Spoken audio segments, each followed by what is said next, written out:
Hi guys, my name's Bill, and in this video I'm going to show you how to change the belt on a Kenmore dryer. Alright, so the first thing we're going to do is go ahead and unplug the dryer from the wall.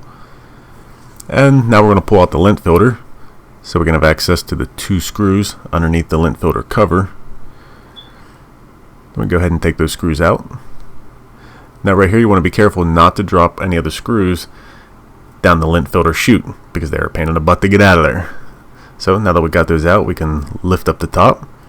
So you want to do this by grabbing the back of the control panel, pulling it forward, and lift up on the front. Then we'll go ahead and do that to the other side. We'll pull forward, lift up.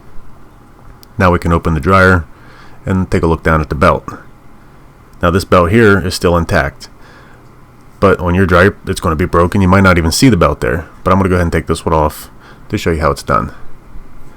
So now we can start by removing the front panel of the dryer. So we'll start with the two screws. We'll grab our 1/4 inch nut driver and take those out. Then we'll go to the other side here and take the other screw out. Now once we get these screws out, the bottom of the front panel is still going to be attached to the dryer with little hooks. So once we get the door switch here unplugged, I'll show you how to unhook this. Go ahead and hold down on the side of the dryer and pull up on the front panel. That's going to release it from the bottom. Do the same thing for the other side. Pull up. Now the front panel is free from the dryer. We can set that to the side. So now your belt's going to be broken, so go ahead and grab the drum and pull it out of the way. Now before we put the new belt on, there's a few things you want to check. Like the rollers here, you want to make sure they spin freely. If they have a lot of lint or hair wrapped around the shafts, go ahead and clean it up the best you can. Run the shop vac inside here. You don't want a stuck pulley or something that's not moving properly to break your new belt when you stick it on. So now we're ready to go ahead and put the new belt on. We can start by lining up the idler pulley. You want to go ahead and get that set in place. Make sure it's hooked in. And we'll set it straight down. And now we'll go ahead and grab the new belt, slip it around the tub of your dryer here, line it up with the wear marks from the previous belt. You'll be able to see those pretty clearly. Now we can use the belt as a handle and stick it inside the dryer.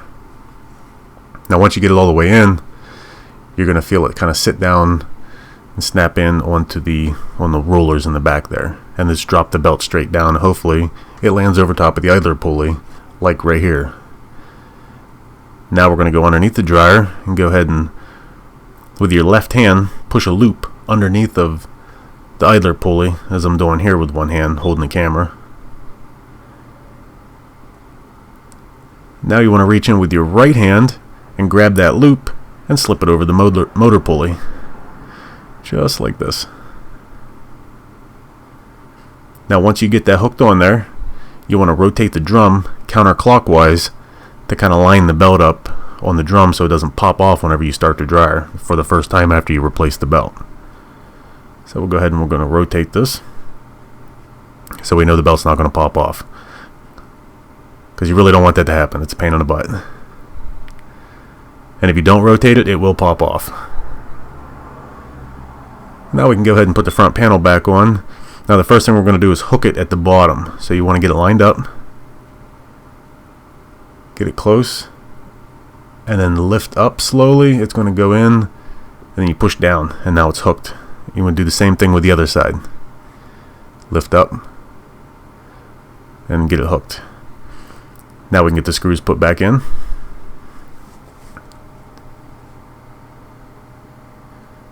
These aren't so bad if you drop them down inside the dryer. They're pretty easy to get out. Not like when you drop the screws down the lint filter chute, which I've done many times, and I'm sure some of you guys are going to do the same thing, and I'm laughing at you, so no offense. Make sure you plug your door switch in too, because the dryer will not start if you don't plug those wires in. It's going to think the door's hanging open. Alright, so let's get the other side put in here.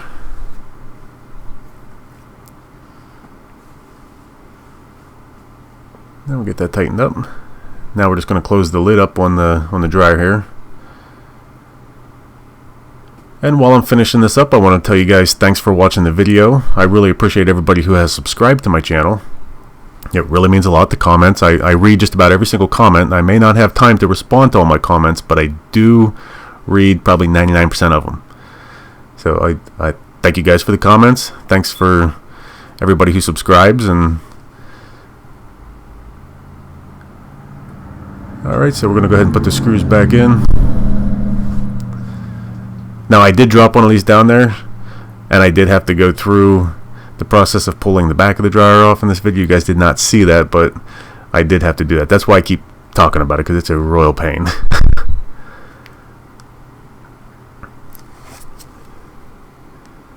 Alright, now we got those in. Now I'm just going to grab the lint filter and put it back in.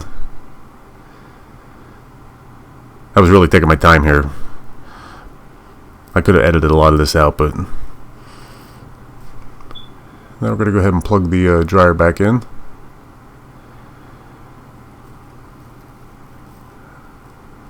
Get the timer set. I'm going to open up the door and hold in the door switch and go ahead and hit the start button.